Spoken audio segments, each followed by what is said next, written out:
This is problem 15.90 on page 1035.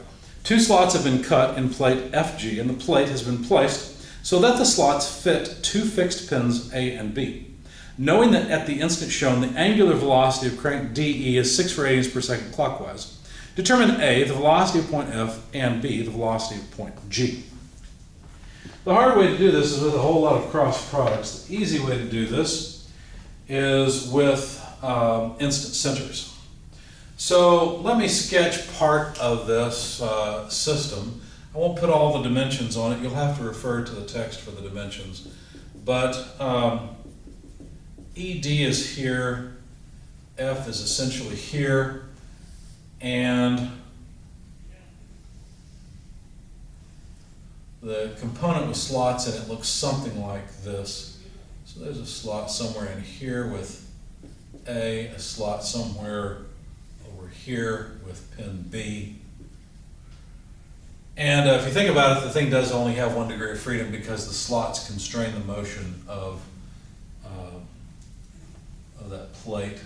Point G is up here. Some relevant information is that the horizontal distance is 480 millimeters between vertical line to B and vertical line FE, which by the way this link is vertical while ED is horizontal. And then the height from F to G is an important dimension. That is 340 millimeters. And then, if you think about it, you'll realize that, see, I should probably not have it quite as large an angle. If you think about it, you'll realize that the only way that the body can move at this point is horizontally, because that pin has to stay in the slot. So if the velocity of the body here has to be horizontal, then an instant center for that body must be on a vertical line. Okay?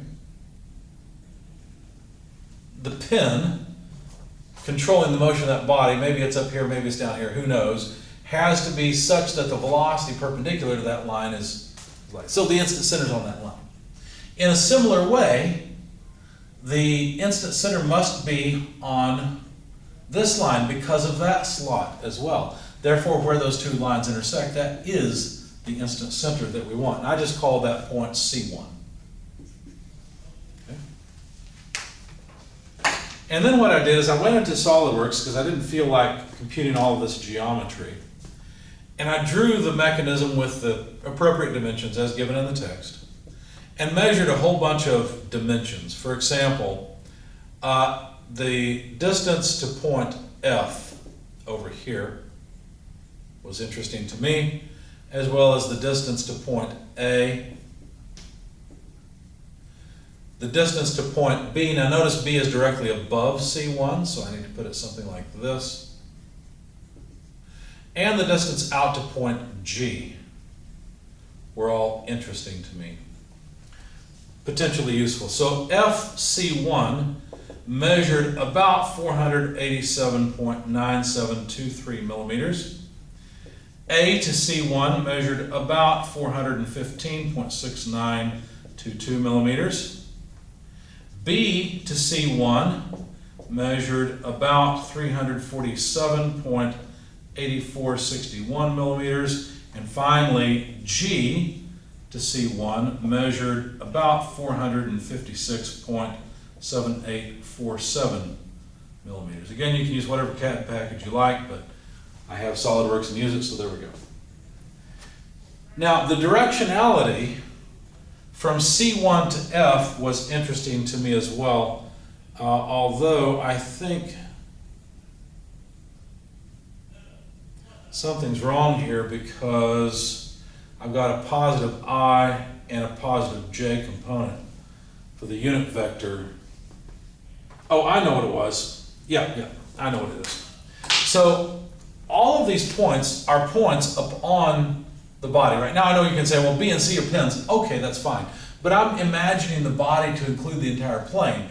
And so there is a point coincident with the pin right now that is actually on body FG, if you like. Okay? So the motion of point F is perpendicular to the line between the center and F. Just like the motion of point A is perpendicular, the motion point B is perpendicular, and the motion of point G is perpendicular. So that these velocities have to be something like this, right? Perpendicular to their lines. Now I wanted a unit vector that pointed in the direction of VF. So in SolidWorks, once I had all these lines laid out, I just dropped a perpendicular line to FC1, and from it I obtained the unit vector for the velocity at F. Maybe I should indicate it that way, VF. And for that I got 0.18I plus 0.9837J, or thereabouts, or roughly that much. Okay. This was precise, but that one I had to round off. But that was just from realizing, well, point F is moving with center C1, and so the velocity of the point has to be perpendicular to that line. So that was the setup.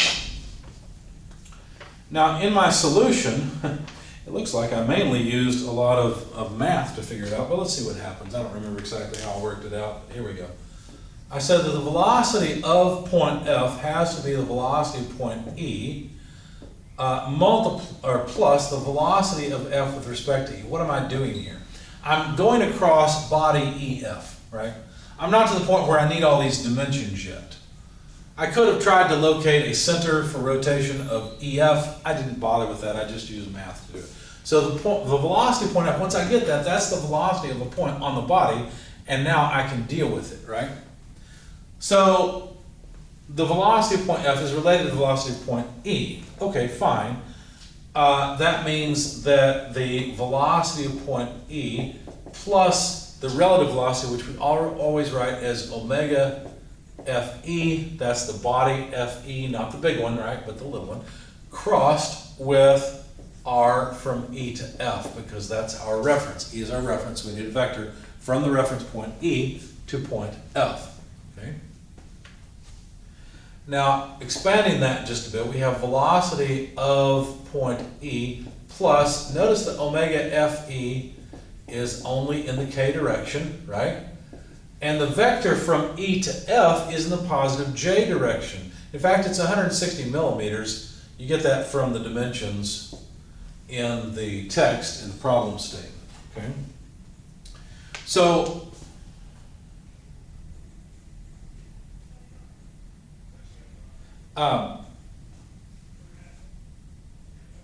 now let's see, the velocity of point F, we know its direction, right? And so on the left-hand side, we could just write VF as a magnitude times the unit vector, 0.18I plus 0.9837J, right? So this doesn't come from the cross product. This comes from the fact that I know the direction, ultimately, of the velocity because I know how body FG has to move. So point F has to move the same on body FG as it does on body EF. Otherwise, those 2 points are no longer connected, and the pin that's holding them together will be broken. Okay? Now, on the right-hand side of the equation, what do we have? Well, the velocity of point E, right here, I calculated earlier. Let's go and find that. The velocity of point E is pretty straightforward because notice it's just rotating about a fixed point D. So you could say it's a relative velocity equation with Vd in there plus omega Ed cross R, dE, but the fact of the matter is the velocity of D is 0. So all we really need is this product here. And I didn't bother with the cross product. We were told that omega dE was 6 radians per second clockwise. And I didn't write that down yet. Let's jot it down. So omega dE or ED, however you want to say it, doesn't matter, is 6 radians per second clockwise. Okay. So we can tell that the velocity point E is simply going to be straight up, right? Because ED is horizontal, so perpendicular to that is just vertical. So we really just need 6 radians per second and multiply that by the length between D and E, for which you have to go back to the drawing. When you go to the drawing, you see that it's 72 millimeters. And of course, this would be in the positive J direction, just based on intuition. So this comes out to 432 millimeters per second in the J direction. That's what we can plug in here. It's a known, 432 J millimeters per second. And then if we continue, we need omega Fe times 160 times the cross product K cross J. Well, K cross J is negative I. Okay? And so you see what we have here is 2 equations, 2 unknowns. Because at this point we can just take I components, like, for example, the F times 0.18, that's an I component on the left-hand side, equals on the right-hand side negative 160 omega Fe in the I direction, right? But it's negative, so there we go. So this relates the angular speed of Fe, which we don't know yet, to the velocity of point F, which we also do not yet know. All right, let's check out the J direction equation. Let's write it down. And actually, did I make a mistake? No, we're okay. We're okay. So in the J direction, what do we have? Well, on the left-hand side, we've got VF. In fact, let's put the number first. 0.9837 VF equals, on the right-hand side, only this J component, 432. Right? And so from this, we can calculate VF. That comes out to about 439.175. In fact, I think it may have been exact. I don't recall. Millimeters per second. Now that we've got that, we can plug it in here and calculate omega Fe. Right? Just plug it in, then divide by negative 160. As a matter of fact, omega Fe comes out, or EF if you like, comes out to negative 0.4941 radians per second. And so that must be a clockwise rotation, right? Because I plugged omega Fe in just times K, assuming it's positive. It gave me a negative, just like in statics. When you assume the force was in one direction, you got a negative number. You assume the wrong direction. So omega Fe is actually clockwise. Well, that makes sense, because if this moves up, this whole thing has to rotate this way. So the fact that EF has to rotate clockwise makes a lot of sense. That's intuitively satisfying, I would say. So now that we've got the velocity of point F's magnitude, we can write it as a vector by simply multiplying this magnitude by the components and write, this is about 79.05 I, that's this times the I component, plus 432.02 in the J direction, that's this times that component, millimeters per second. And that's one of the things they wanted us to find, was the velocity of point F, if I remember correctly. Yeah, the velocity of point F was first. And then we were supposed to find the velocity of point G. So we've used a bunch of math, and I'm tired of using math. Let's just find the velocity of point G using the instant center, because after all, look, we've got the magnitude of the velocity of F. We know that it's going something like this, right? So all we really need is the distance in order to locate or determine the angular speed of Fg. So basically what I'm saying is the velocity of point F must be the angular speed of Fg times the vector between C1 and F, right, or the distance between the two. So the angular speed of Fg, that big plate body, must be Vf divided by r from C1 to F. Well, that's just 439.175 millimeters per second divided by the distance that I found in SOLIDWORKS. F to C1, 487.9723 millimeters, which yields almost exactly, so I'm going to say, if I hadn't rounded off, it probably would have come out exact, to 0.9 radians per second. And notice that here I have to consider the sense. Just because it came out positive does not mean that the angular rotation is positive. As a matter of fact, as we said, if this body, Fg, rotates this or moves to the right, which it has to, then it must be rotating clockwise. So that's a negative rotation. But there's the angular speed of body Fg, right there.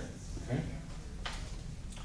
Although that's not something they asked for. Now we should be able to find the velocity point G by the same method. Just use the angular speed of the body about its center times the distance from that center out to G.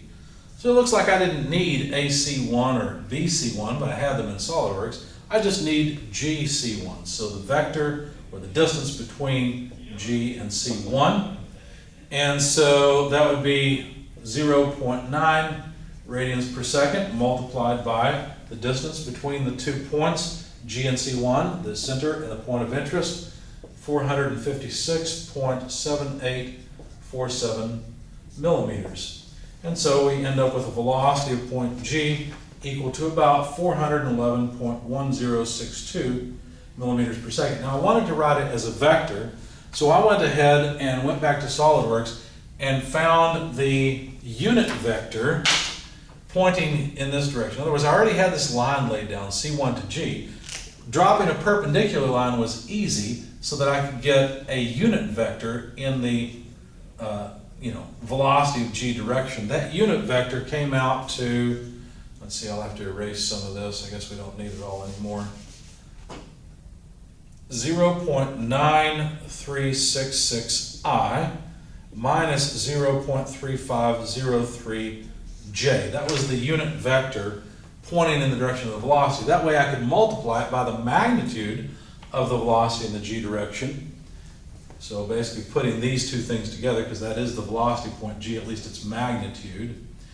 Multiply that magnitude by the unit vector, and you find then that VG is about 385.04I minus 144.01J, and these are millimeters per second. So that's point G is moving to the right and down as we would expect. Because after all, here's the center of rotation. The thing's rotating this way. This point has to go down and to the right, as I said.